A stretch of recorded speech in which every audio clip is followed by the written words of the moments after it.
Olá a todos, esse aqui é um novo vídeo no canal de Aprendo com Nico.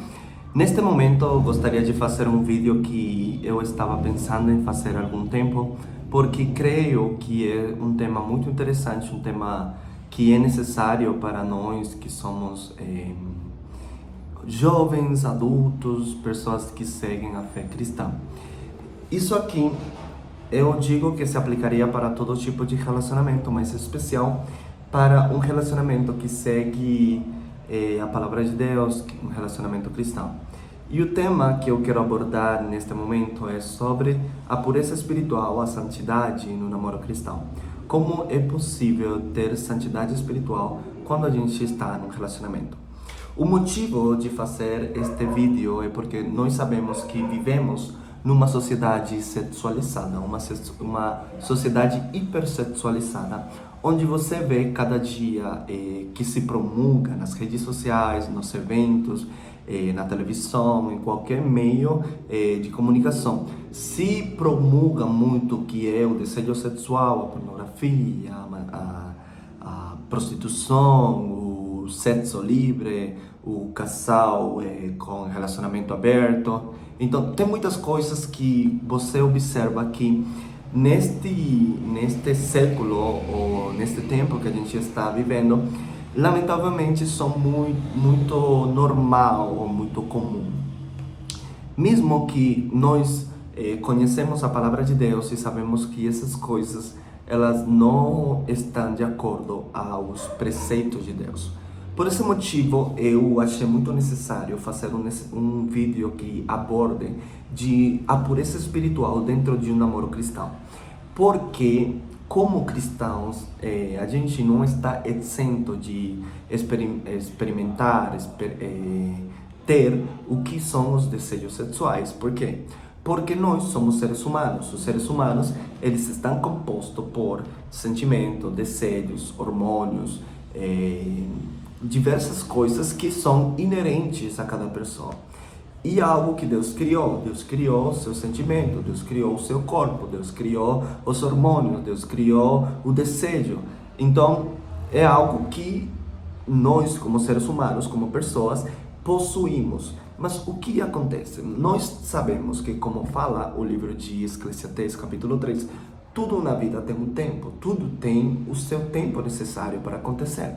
Então, quando nós estamos no namoro, quando estamos nos relacionando com alguém, nós devemos de saber que tem algumas coisas que não são necessárias ou que não podem ser feitas antes do tempo correto.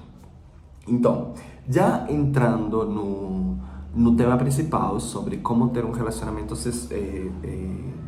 cristão de maneira santa ou de maneira de uma forma sem imoralidade sexual, nós devemos lembrar acerca da palavra de Deus. O livro de Tessalonicenses, capítulo 4, versículo 3 e 4 diz: a vontade de Deus é que vocês sejam santificados, abstenham-se da imoralidade sexual, cada um saiba controlar o seu próprio corpo de uma forma santa e honrosa. O que o apóstolo Paulo está querendo dizer aqui? Que Deus, ele deseja, ele quer, ele anela que nós, como servos, como pessoas que seguem a sua palavra, nós estejamos de uma forma santa diante das coisas imorais que são evidenciadas no mundo. E você vê que neste momento o apóstolo Paulo, ele fala sobre se abster das imoralidades sexuais. Como quais? Como você sabe, por exemplo, existem coisas proibidas que você não pode ver, não pode fazer, não pode desejar. Então, o apóstolo, ele fala acerca disso, de você se abster de fazer essas coisas. Então, por que motivo nós falamos sobre santidade espiritual dentro do namoro cristão? Porque quando você está num namoro, você se relaciona com essa pessoa porque você ama aquela pessoa, você quer ter uma família com aquela pessoa, você quer construir um lar com aquela pessoa. Isso também inclui aqueles desejos que você claramente sente por essa pessoa, você sente o desejo de estar com essa pessoa, de se relacionar mais profundo com essa pessoa.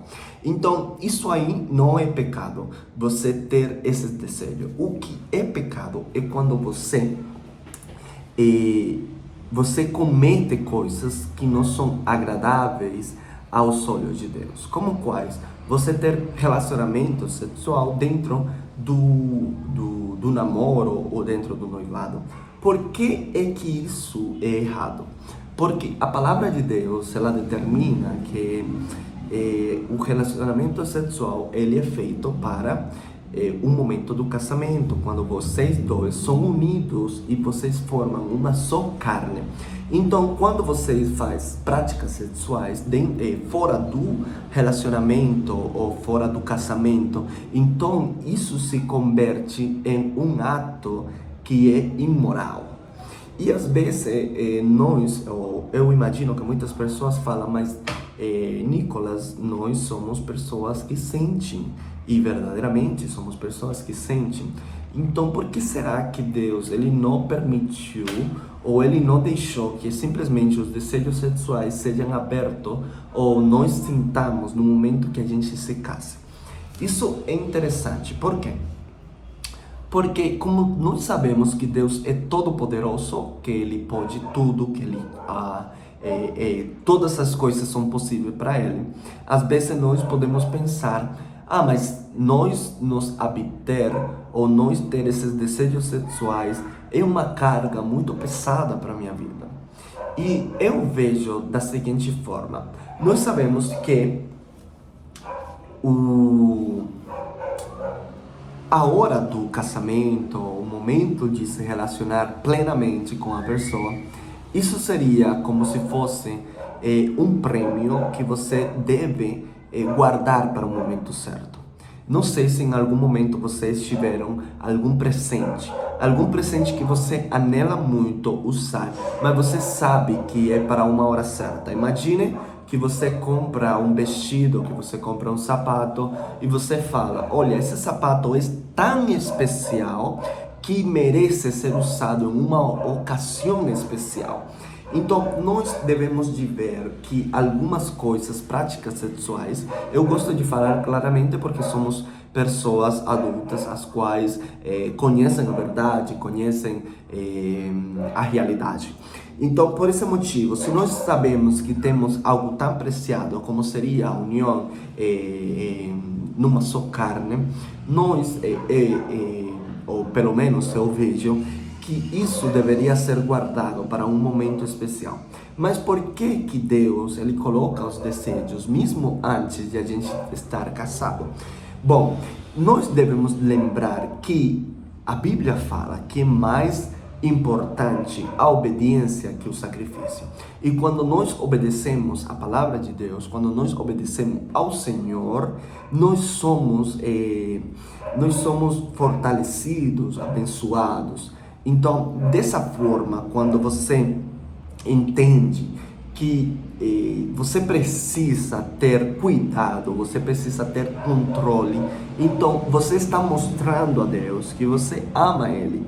Não sei se vocês lembram que Jesus falou, quem me ama, Ele realiza as minhas palavras. Quem me ama, Ele cumpre as minhas palavras. Então, uma forma de a gente amar a Deus é através da sua palavra e do cumprimento da sua palavra. Então, não simplesmente basta a gente falar, eu amo a Deus, eu sou devoto a Deus, mas a gente não cumpre a sua palavra. Então, falando sobre isso, sobre o cumprimento da palavra, nós devemos de saber que se abster desses desejos por um tempo, são coisas que o Senhor próprio, Ele designou. Então, quando nós falamos sobre a imoralidade sexual, nós devemos fugir. Observe o que fala o livro de Coríntios, capítulo 6, versículo 18 ao 20. Ele fala, fujam da imoralidade sexual. Todos os outros pecados, eles são fora do corpo, mas quem peca sexualmente, peca contra o seu próprio corpo. Olha a profundidade de que do apóstolo Paulo a falar disso aqui, sobre a imoralidade sexual. Você sabe que o seu corpo, ele é templo do Espírito Santo.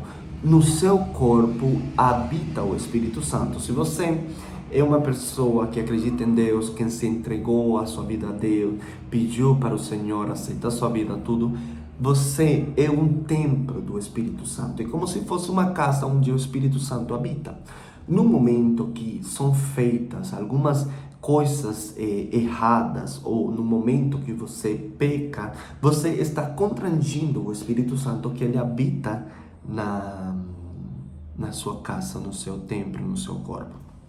Então, dessa forma, o apóstolo fala, qualquer pecado que é cometido fora do corpo. Mas quando você comete algum pecado de índole sexual, você está cometendo esse pecado contra o seu próprio corpo. E não sei se vocês já experimentaram o vazio que você sente após cometer alguma imoralidade sexual. E você sente tristeza. Muitas vezes você não precisa ser cristão, você não precisa seguir os preceptos cristãos para sentir essa sensação, esse sentimento de tristeza, esse sentimento que você fala, olha, fiz algo errado.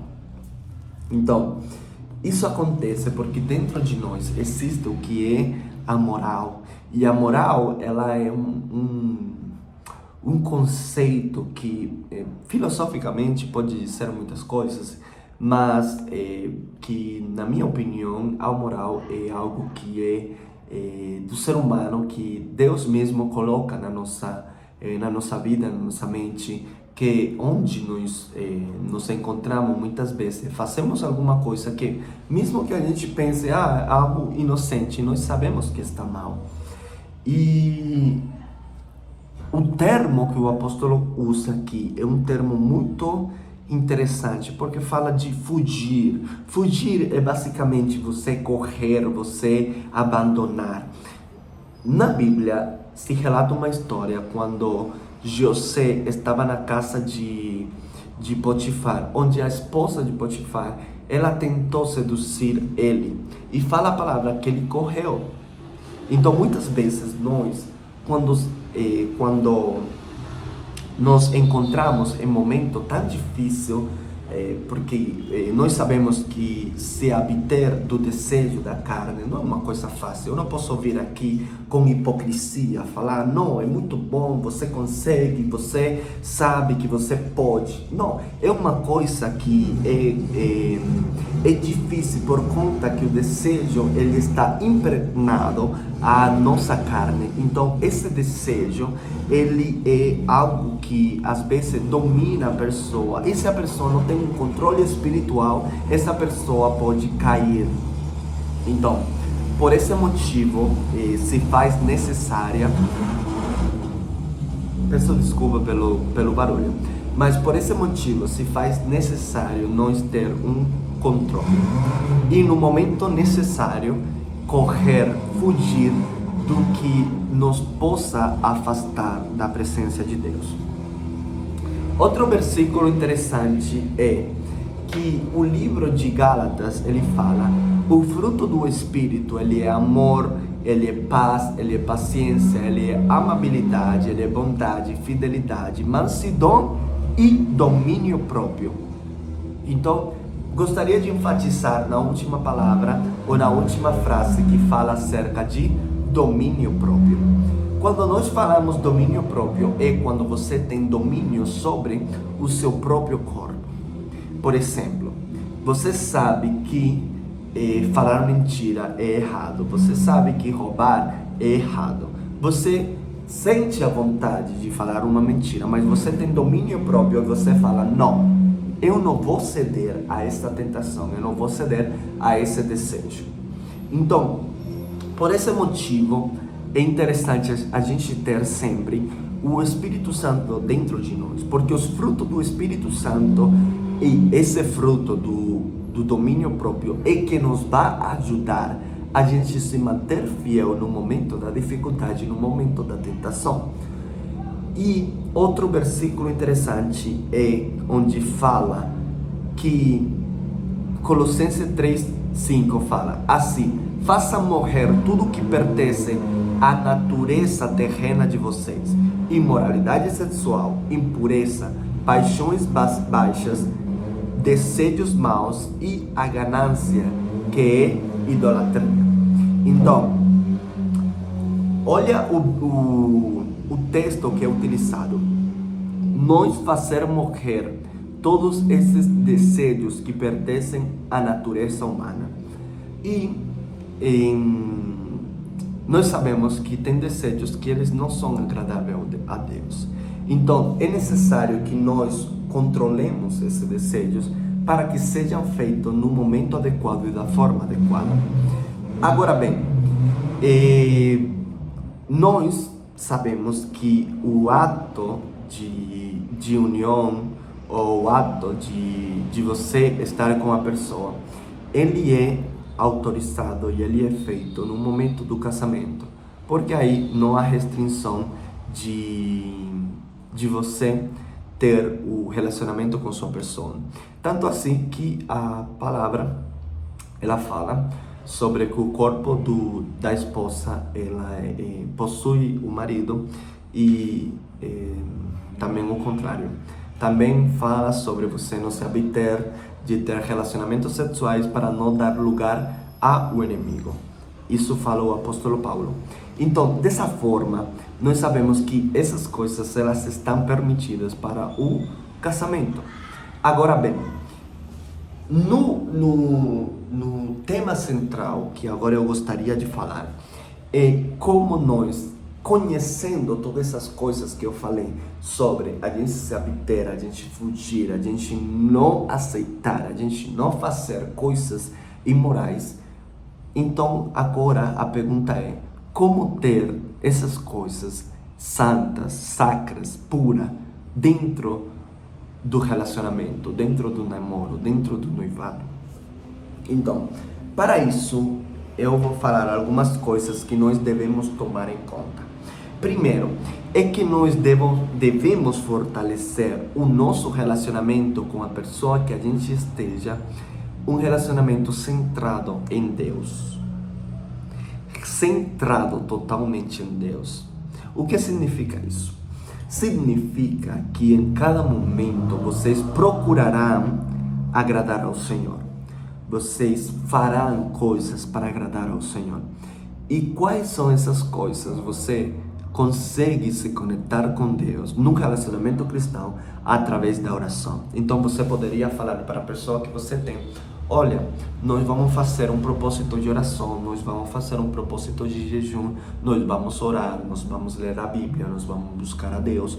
E todas essas coisas, elas levam a você ter um relacionamento concentrado, centrado em Deus. Você não está centrado simplesmente no desejo que você tem pela outra pessoa, senão você está centrado por agradar a Deus principalmente.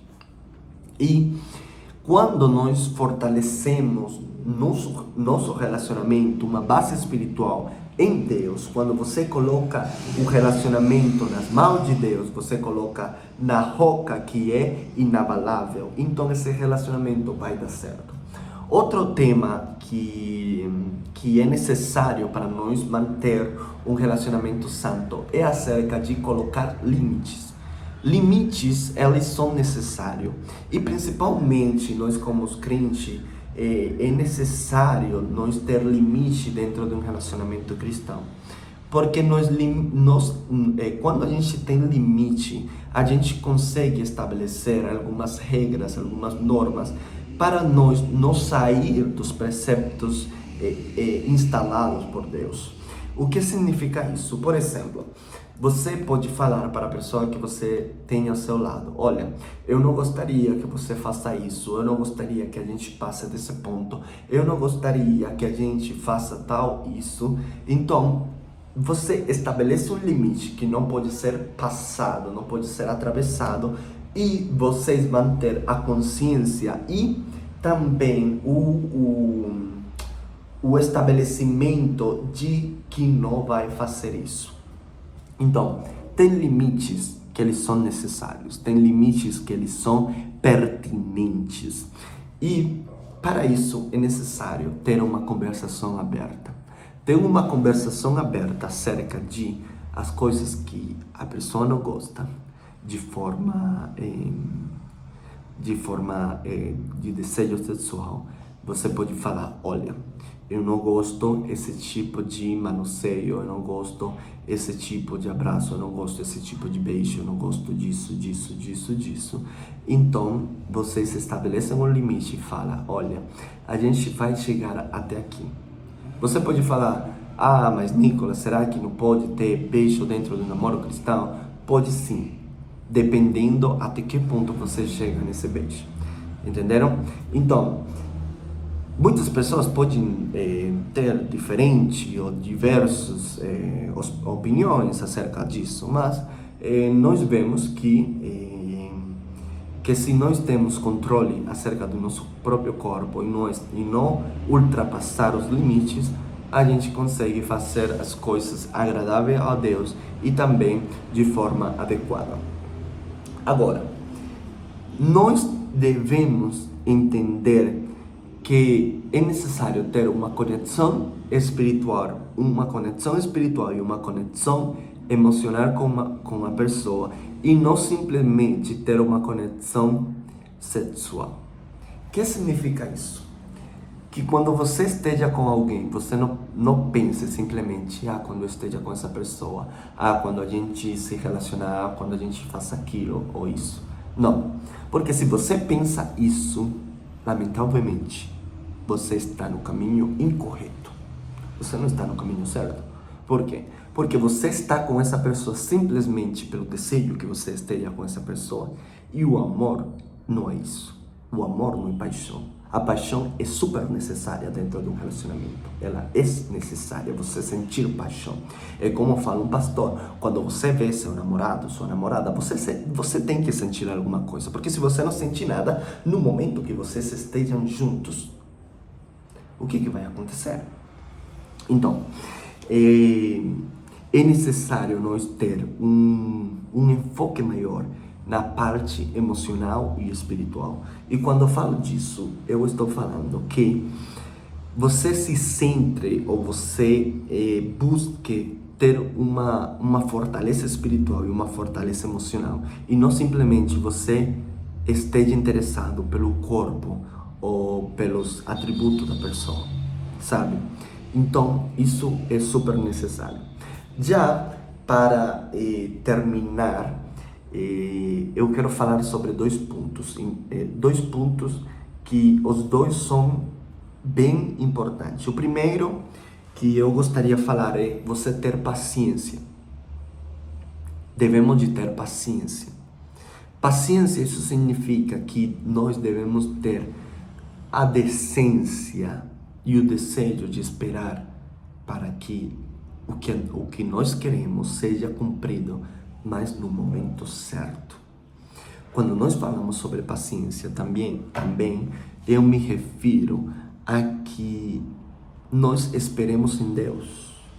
Esperemos no momento que Deus permitir que a pessoa se una em um próprio ser, em uma própria carne, em um próprio corpo. Então, se a sua pessoa que você está ao seu lado não tem paciência, vocês têm que estabelecer isso. Tem que arrumar os cabos, como falam. Então, uma coisa que eu gostaria de falar: uma pessoa que não te respeita, uma pessoa que não te honra, é uma pessoa que não te ama. Então, por que eu falo isso?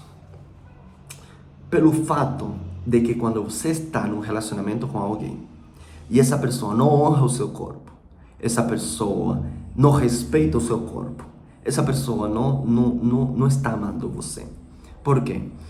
Pelo fato que se essa pessoa amasse você de verdade, essa pessoa procuraria pela santidade e pela pureza espiritual do seu corpo e também do corpo da pessoa própria. Então, isso é muito importante. Isso é severamente importante, já que os desejos, eles vão estar aí. As paixões, elas vão estar aí.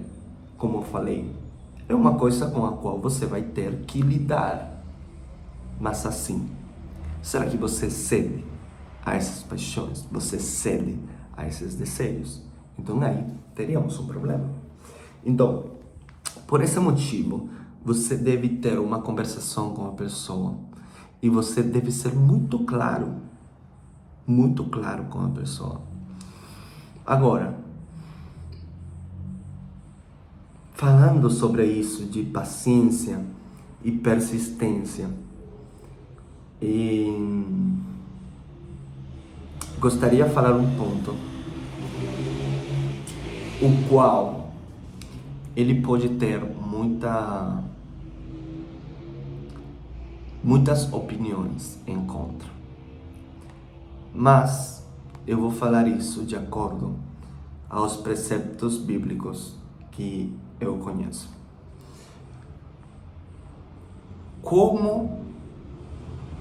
O que fazer se em algum determinado momento você ceder à tentação e acontecer algo inesperado ou algo incorreto? Isso significa que o seu relacionamento acabou, ele é maldito, ou amaldiçoado, ou Deus não pode restabelecer esse relacionamento? Não. Deus pode restabelecer esse relacionamento, mas isso não te dá legalidade para você fazer o incorreto. Eu vou falar de novo. Você pode ser restabelecido após uma falha, mas isso não te permite que você cumpra, ou você falhe, ou você queira fazer isso. Agora, por que motivo?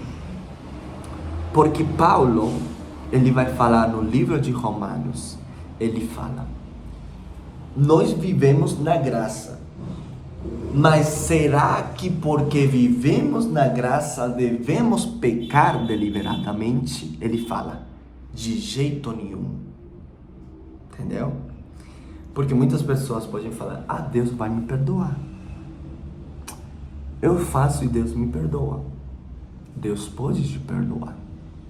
E Deus claramente pode te restaurar.